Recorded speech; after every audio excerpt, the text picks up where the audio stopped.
sport of sword fighting.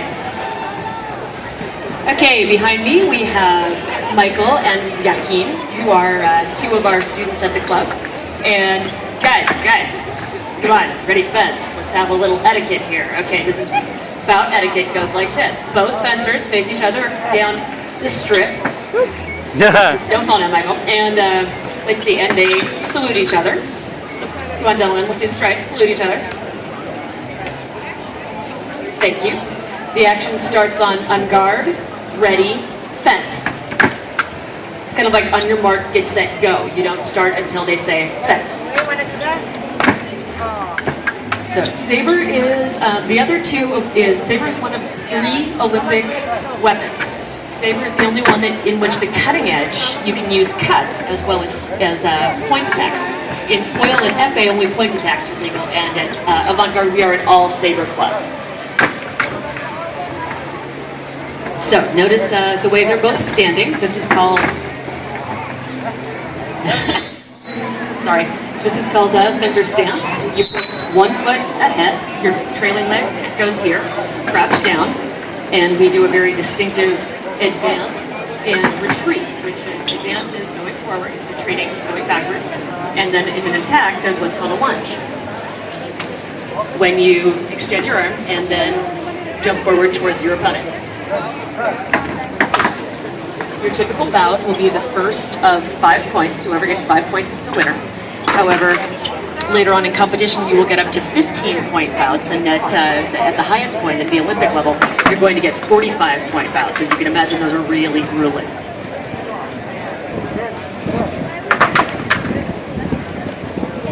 So an attack is called a thrust or a cut, and they are countered. You defend by means of what's called a parry. A parry is when you, well, there's actually 3 means by which you can defend. One is called a parry, in which you deflect the blade aside. One is called a beat, you literally hit the blade. Another is called a prise de fer, where you take the blade, hold onto it, and slide down and hit your opponent. See, in that, you just saw a straight cut to Michael's head. In Saber, only body, the only target area is above the waist. So if Jachin was to hit Michael in the knee, off target, no point. See, that was a straight attack. Michael just did a straight attack on Jachin. Jachin attempted a parry, but it still landed. Oh! Very nice, gentlemen. Saber is the fastest and most explosive of all of the 3 weapons. The others are a little more slow and defensive. Saber is very aggressive.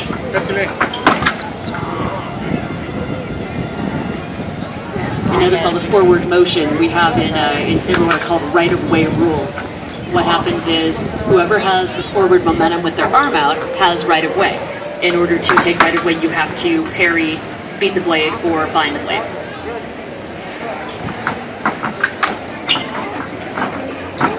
So there, Michael attempted a straight cut, but Jachin parried and riposted. A riposte is when you take the defensive maneuver, which is a parry or a bind or any one of the 3, and then you take the offensive yourself in what's called a riposte.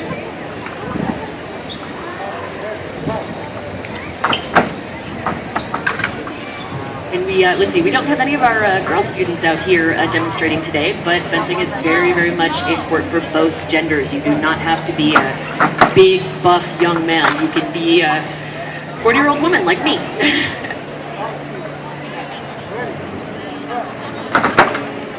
Oh, see what the defensive maneuver that Michael used there is called a pasado soto, where you drop to your knees.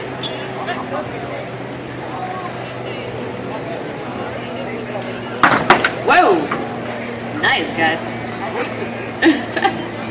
If you've ever just get on YouTube and see Saber at the Olympic level, it goes blindingly fast. It is extremely difficult to call the action.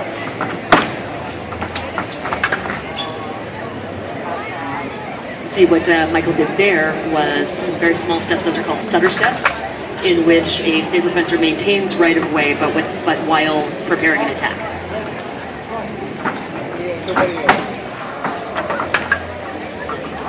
See there, Joaquin came forward, his attack missed, and Michael, since once he missed, he had given up right of way, so Michael took it back and took the aggressive action himself. See, that was a forward attack, and Michael used a parry, a defensive maneuver, and then took the riposte. Riposte, Michael!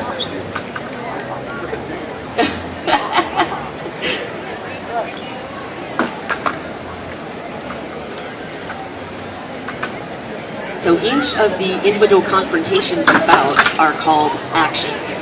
So each action is over when you either score a point or the off-target light goes on.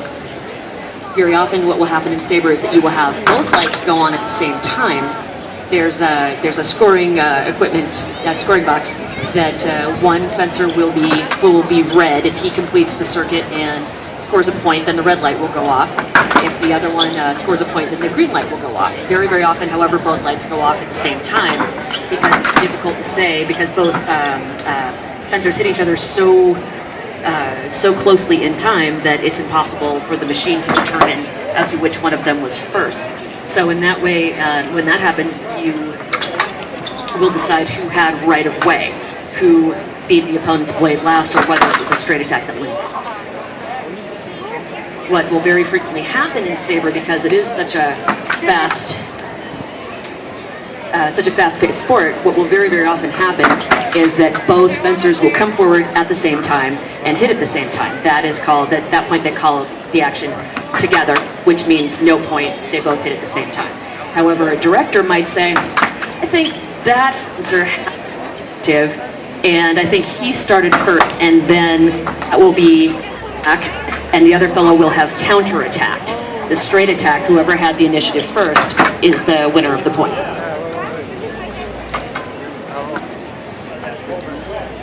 And as you can imagine, this is a spectacular workout, both cardiovascular and, and also building muscle and fitness.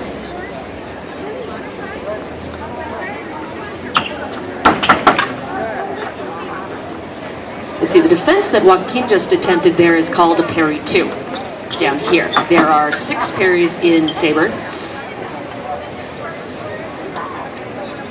The most commonly used are parry 3, parry 4, parry 5, because those cover your chest, your flank, your chest, and your head. There are a couple of fairly obscure ones, but let's see, parry 2 is frequently pretty used, parry 6, almost nobody knows that one.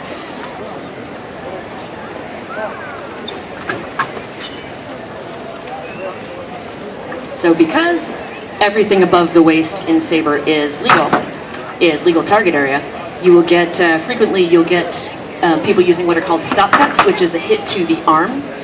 I like those because I'm typically shorter than most of my opponents, so that's what I can reach. Though, very often the head cut is a very popular attack as well.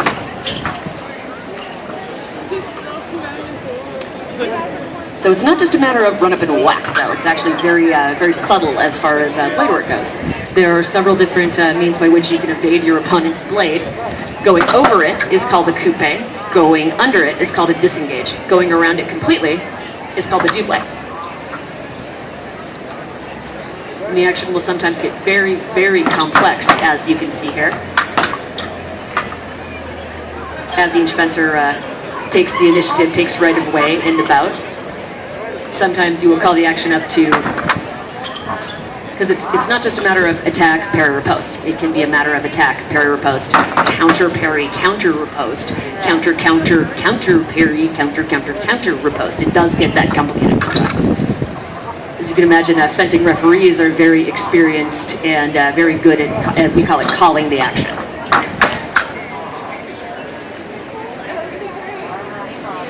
And after, in a competition, what will happen is that fencers will have the action, the director will call halt, and then they will call the action, say what the phrase was, and determine who scored, if anyone, in that action.